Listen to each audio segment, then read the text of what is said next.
Salve, Inter, Inter, beleza? Thiago Silva na área para a gente falar do pós-vitória do Inter diante do Delfim e a classificação à fase de repescagem da Sul-Americana. Não é como deveria ter sido, naturalmente, obviamente, e não há quem rejeite essa percepção. Eu não conheço um só torcedor que acha que isso é bom, não.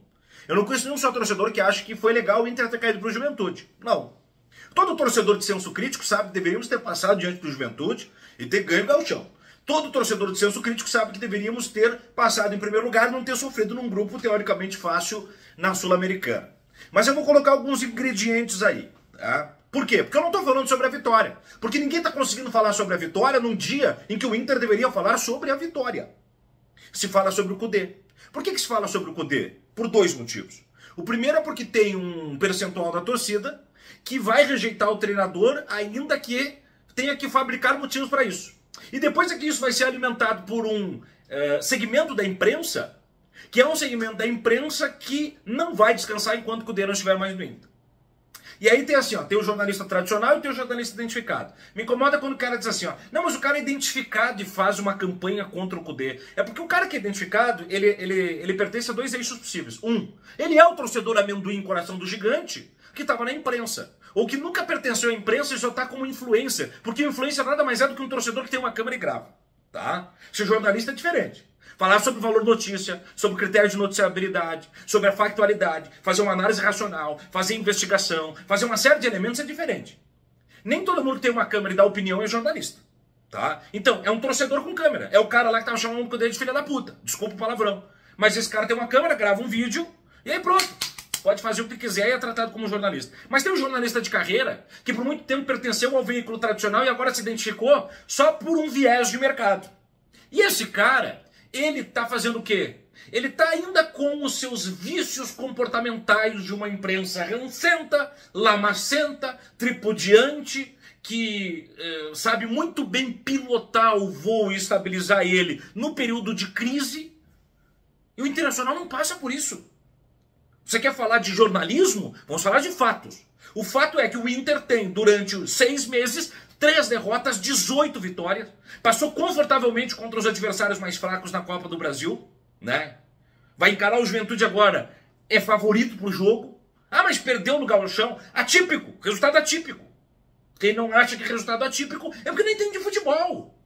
Perdeu porque teve dificuldade de fazer um que outro gol, aí a gente pode questionar alguma outra escolha. Perdeu porque faltavam algumas peças, porque ainda estava em musculatura de gauchão, a pré-temporada aquela meio às bagunças. E aí teve as penalidades. As penalidades são menos importantes do que não ter feito gol no Juventude.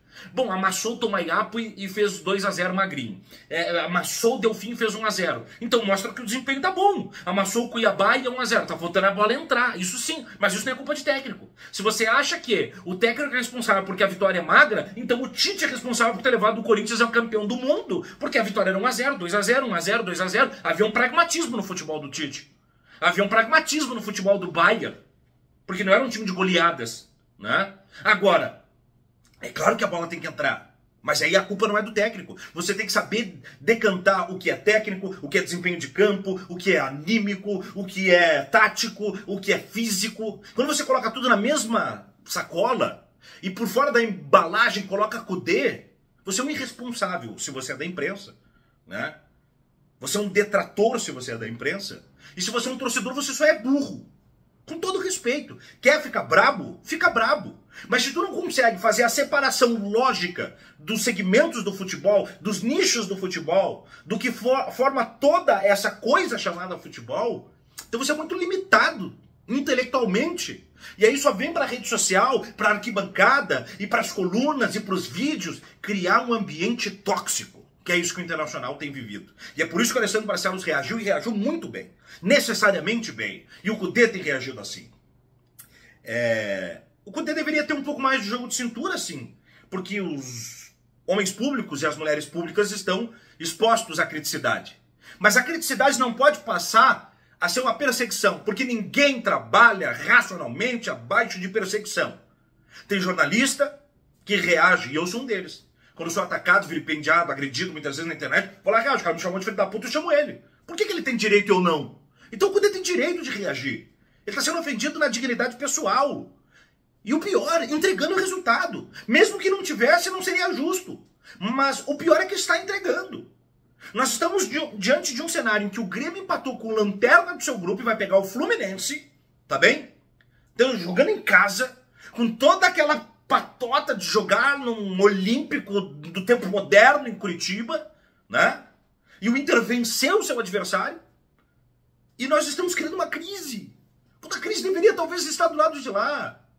Onde o Inter venceu sem ter o Ender Valência, o Borré, sem ter o Rocher, com o Maurício machucado. Recuperando o Wanderson depois de muito tempo parado. E venceu. Então, quer dizer, tudo isso vai contaminando o ambiente porque é a antessala da crise. Aí eu vi ontem comentário de torcedor que se diz colorado, que diz assim, ó, o Inter não classificou, jogou e venceu, ele só prorrogou a sua derrota. Ah, vá pra merda. Com todo respeito, hoje eu tô indignado. No estilo Cudê, porque, só um pouquinho, o cara tá torcendo que caia. Primeiro que a eleição já acabou, daí tem cara que tá torcendo pro candidato de eleição, né? Que se caiu nesse derretimento cerebral de se torcer pro candidato. Cara, o governo do Internacional é esse. Se tu quer torcer pro Inter, torce pra esse. Se não, dá um tempo. Vai pra praia, vai pro inferno, e depois tu volta daqui quando for teu grupo político. Agora, torcer... Eu nunca vi disso, cara. Talvez eu esteja equivocado, porque sou colorado e não acompanho outras equipes, outros clubes e tal, com tamanha intimidade, mas eu não vejo o torcedor vascaíno querendo que o Vasco se dê mal e tome 6 pro Flamengo só pro presidente se dar mal. Só pro técnico se dar mal. Eu não vejo isso. Eu vejo isso só no Internacional. Então, quer dizer, é claro que não é a maioria, mas é uma minoria contaminante. É uma minoria que ganha visibilidade porque a crise fabrica visibilidade e audiência. É uma minoria que está nos veículos de comunicação. De novo, tem o cara não identificado que sabe fazer isso porque é isso que nutriu a carreira dele durante toda uma vida. E tem jornalistas identificados de velha guarda que são esses caras que só botaram a camisa do Inter. Eles não deixaram de ser os velhos amendoim, os caras do amendoim, os caras da pipoca, os caras que estariam lá xingando com o desse se estivessem na arquibancada. Ou o cara que sabe que isso vai engajar por dinheiro. Quer criticar, critica. Eu tenho motivo para criticar o Cudê. Quer um motivo para criticar o Cudê? O Cudê deveria colocar o Alário mais cedo no jogo contra o Belgrano. Isso é uma análise técnica. Era jogo aéreo, ele tinha um cara de estatura e poderio aéreo e demorou para botar. Esse é um ponto crítico. E perdeu o jogo. Essa é uma crítica a ser feita. Não é chamar de filho disso, de argentino que não entende o que fala, que aí vem também um pouquinho dessa camuflagem da xenofobia. Ai, mas é lacração. Se tu fala que isso é porque tu é xenofóbico. Né? Ser xenofóbico não precisa ser um nazifascista declarado. Só você não tem paciência, respeito, não atribui credibilidade pro cara porque ele não é brasileiro. Porque nós aturamos, desculpa aqui, ó, nós aturamos o Odair Helman no braço do Renato, nós aturamos o Mano Menezes dizendo que tinha que jogar longe do torcedor, né? Nós aturamos técnicos que não respeitaram o tamanho do Internacional. E nós temos um técnico apaixonado por treinar o Inter, ligado emocionalmente, instintivamente, vorazmente à sua equipe, ao resultado, um técnico sedento por vitória, um time que já entendeu isso e colocou isso pra dentro e mudou o perfil, aquele perfil Rodrigo Dourado, Marcelo Lombo, Edenilson, Patrick, isso não tá aqui. Se por vezes o time não entrega tanto quanto poderia e deveria, não é por falta disso, né? O Inter deveria ter amassado o Delfim. Errou no acabamento, mas aí não é o técnico, porque ele botou os caras que tinham que botar. Ou você discorda da escalação? Ou você discorda daqui um pouco mais dos jogadores que entraram? O problema é que o Alário errou alguns gols na pequena área, mas foi lá e acertou o gol que tinha que acertar. E ganhamos, ponto. O próximo passo é ganhar mais solidamente.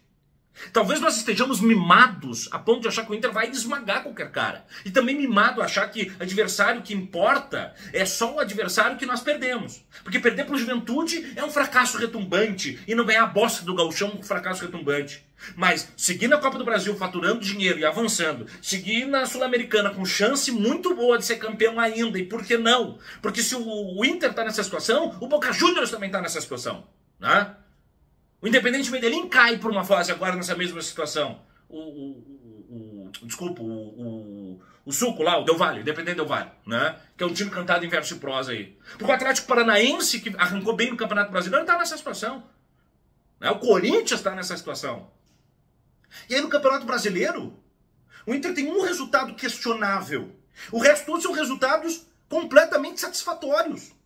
Então toda essa crise é porque o Inter não ganhou o Gauchão. Só pode ser isso. Mas aí é de uma pequenez absurda, porque eu troco agora o Campeonato Gaúcho de 50 anos, um campeonato que não dá R$1 pro Inter, um campeonato que só fabrica crise, um campeonato que lesiona jogador e que atende os interesses só da RBS, Então o Inter não ganha esse campeonato, mas vai o mais longe que puder na Copa do Brasil, na Sul-Americana, no Brasileiro, estando na ponta. Depois de perder jogadores para a seleção, depois de encarar todo um desprestígio por boa parte da imprensa e passar pelo que o Estado do Rio Grande do Sul passou, eu troco agora. Se tu me dissesse isso em novembro, dezembro do ano passado, eu fechava na hora. Na hora. E aí numa boa. Quem quer respeito tem que respeitar. Quem quer analisar futebol, faça com a cabeça, não com o intestino. O Inter tem 6 meses de futebol jogado. Tá chegando ao 6º mês de futebol nesse ano. Nesse mês. O Inter tem 3 derrotas. 3 derrotas. 3 derrotas que não nos preocupam. Mas tem vitórias diante do Palmeiras, diante do Bahia, vitória na hora da onça beber água para classificar, vitória que deu dinheiro na Copa do Brasil, vitória diante do rival que muito tempo nós não vencíamos e passamos a vencer. Quebrou aquela gangorra desgraçada. Vamos respeitar. Primeiro, o técnico. Porque se desrespeitar o cara pode te desrespeitar também. Segundo, vamos respeitar a história do Inter. O Inter não pode ter uma visão marginalizada de que é sempre um passo claudicante, sempre está perto da derrota. Venceu porque venceu ao acaso. E depois, respeita a essência de ser colorado. Torce pro Inter, não torce por pessoas. Cheguei no oferecimento na Igbar, nossa história é chocolate, mais um desabafo do que uma análise. Espero que toque quem tem que tocar. Quem não gostou, morde as costas.